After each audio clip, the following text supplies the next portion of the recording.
Welcome everybody, this is Shamsi and I'll be exploring Modality in Burnt Shadows by Kamila Shamsi. So I'll be focusing on circumstantial modality and related modality and comparing on how they're different from each other rather than being the same. This novel is basically a historical fiction novel and it focuses on many things at the same time. So I'll not go into detail of what actually it looks at, but I'll only focus on the examples I selected for circumstantial modality and bulitic modality. So let's start with our first example, that is of circumstantial modality, which is concerned with what is possible or necessarily given in a particular set of circumstances. They wait until he is completely naked before they gather up his clothes and leave. When he's dressed again, he suspects he'll be wearing an orange jumpsuit.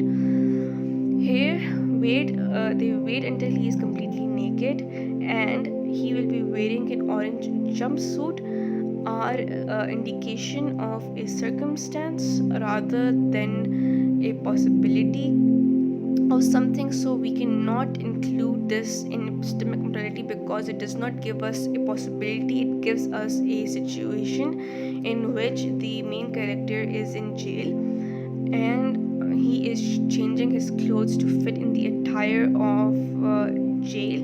And in most jails around the world,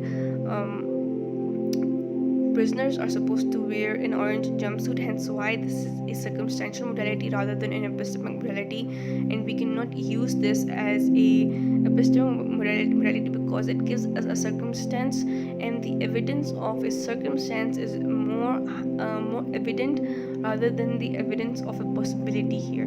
So here we cannot include this in a possibility, but even then, if you have confusions, you can ask me in the comment sections below. Let's move on to our next example, that is of bulitic modality, which is concerned with a person's desire. If you remember, in circumstantial modality we looked at a circumstance. Here, instead of circumstance, we are looking at a person's desire. So in person's desire we can include what the person wants, what the person wishes for, what the person basically has a dire need for. So that is bulitic modality.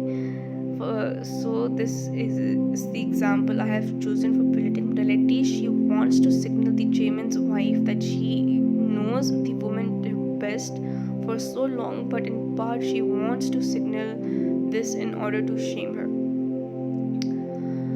So let's have a brief background of the specific example. Here, Hiriko Tanaka's father was basically falsely accused for siding with the Germans and helping them out in World War II.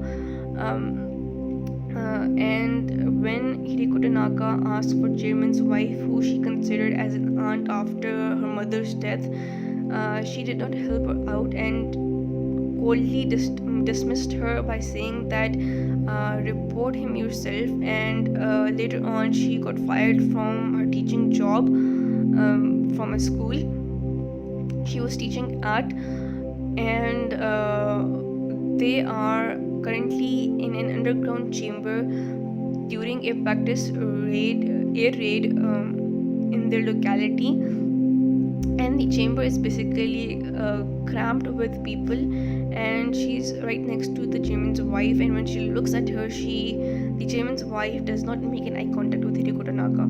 So here she wants to say this to her, that she is grateful for the effort she has put in for the community, but not to compliment her, but rather than complimenting her with this, she wants to shame her with this out of vengeance, out of hatred she has for the chairman's wife.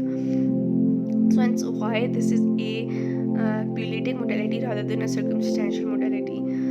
I hope I made myself clear, but even then, if you have confusions regarding bulitic modality and circumstantial modality, you can ask me in the comments section below. And that's it from my side. Thank you very much, and we'll see you in the comments section of this presentation. Allah Hafiz.